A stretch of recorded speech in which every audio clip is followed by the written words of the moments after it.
শীতকালে নানান রকম পিঠেপুলির মধ্যে এই নরম তুলতুলে দুধ পিঠা, যেটা আমাদের খুবই পছন্দের, সবাই আমরা পছন্দ করি। নানান রকম পিঠেপুলি খেলেও কিন্তু এই দুধ পুলি পিঠা না খেলে যেন শীতকালটাই সম্পূর্ণ হয় না। তো সেটাই আজকে তৈরি করব, একদম নরম তুলতুলে দুধ পিঠা। সম্পূর্ণ ভিন্ন স্বাদের এই পিঠাটা আজকে তৈরি করব কোনো রকম ঝামেলা ছাড়া। চালের গুঁড়ো, সুজি কিছুই লাগবে না, পুর তৈরি করাও লাগবে না। একেবারে মজার একটা পিঠা আজকে হতে চলেছে। আশা করি সবারই ভালো লাগবে, সবাই সাথে থাকুন সুন্দর রেসিপিটা প্রথম থেকে শেষ পর্যন্ত দেখার জন্য। খুবই মজার একটা পিঠা। তো নমস্কার, রকমারি রান্নাঘরে আরও একটা পিঠা রেসিপিতে আপনাদের সবাইকে স্বাগত। তো এই যে আমি পিঠেগুলো তৈরি করব হচ্ছে রাঙা আলু দিয়ে। রাঙা আলু বলেন, মিষ্টি আলু বলেন, যেটাই বলবেন। আলুগুলোকে আমি একেবারে সেদ্ধ করে নিয়েছি, এবার খোসা ছাড়িয়ে নিচ্ছি। এই আলুগুলোকে গোটা গোটা সেদ্ধ করলে এর ভিতরে কোনো রকম জল যায় না, ডোটা মাখাতেও সুবিধা হয়। তার জন্য আমি গোটা গোটাই সেদ্ধ করে খোসা ছাড়িয়ে নিলাম, আর একটা কাঁটা চামচ দিয়ে এটাকে ম্যাশ করে নিচ্ছি। ম্যাশ করা হয়ে গেলে এবার হাতেও একটু ম্যাশ করে নেব, কোনো রকম যেন মানে দানা ভাব না থাকে, দলা করা না থাকে। আলুগুলোকে সুন্দর করে ম্যাশ করা হলে ডোটা মাখাতেও সুবিধা হয়। পরে একটু লবণ দিলাম এর মধ্যে, লবণ দিয়ে এবার এইগুলোকে মাখাবো হচ্ছে ময়দা দিয়ে। আমি 1 বাটি ময়দা নিয়েছি। এটা আপনারা চালের গুঁড়ো দিয়েও করতে পারেন, কিন্তু চালের গুঁড়ো দিয়ে করলে হয় কি একটু শক্ত শক্ত হয়ে যায়। যার জন্য আমি ময়দা দিয়ে এটাকে মাখাচ্ছি। আগের থেকে কোনো রকম জল দিলাম না, পরে একটু লাগলে একটু জল দেওয়া যাবে। একটুখানি জল দিলাম, জল দিয়ে এবার আরও কিছুক্ষণ ভালো করে মেখে নিলে একেবারে সফট একটা ডো রেডি হয়ে যায়। খুবই মজার এই পিঠেগুলো, খেতে দারুণ লাগে। তো ডোটা রেডি হয়ে গেল। এবার আমি কোনো রকম পুর তৈরি করিনি, আমি মিষ্টি দোকান থেকে সরাসরি এই যে সন্দেশগুলোই কিনে নিয়েছি। এই সন্দেশগুলো দিয়ে এই পিঠাটা তৈরি করলে খেতে কিন্তু দারুণ লাগে। তো এটা কালাকাঁদ বলে অনেকে। তো যাই হোক, হাতে ওইগুলোকে ভেঙে নিলাম।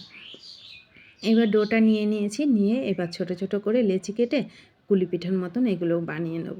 খুবই মজার একটা পিঠা। যারা খেয়েছেন তারা তো জানবেন এই পিঠার স্বাদটা কেমন।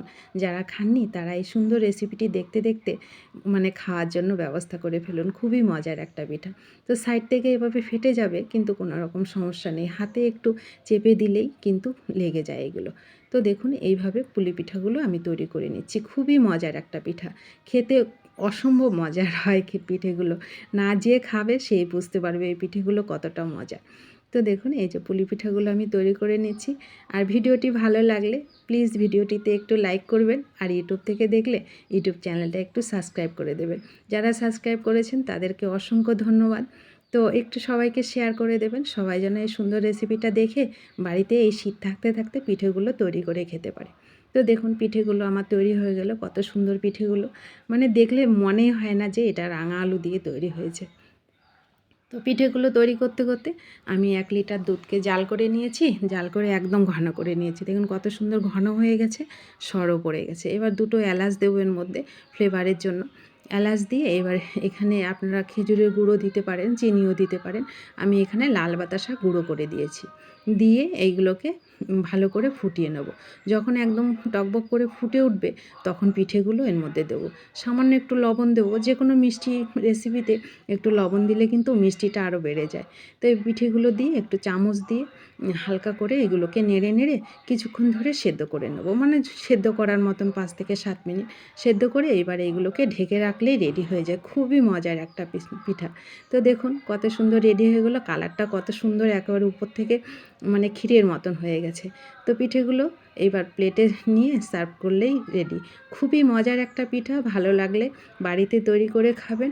আর ভিডিওটি কেমন লেগেছে ইউটিউব থেকে দেখলে একটু কমেন্ট করবেন, আর সাবস্ক্রাইব তো প্লিজ একটু করবেন। সবাই ভালো থাকবেন, সুস্থ থাকবেন। সুন্দর রেসিপিটা প্রথম থেকে শেষ পর্যন্ত দেখার জন্য আপনাদের সবাইকে অসংখ্য ধন্যবাদ। দেখা হচ্ছে সবার সঙ্গে পরবর্তী ভিডিওতে।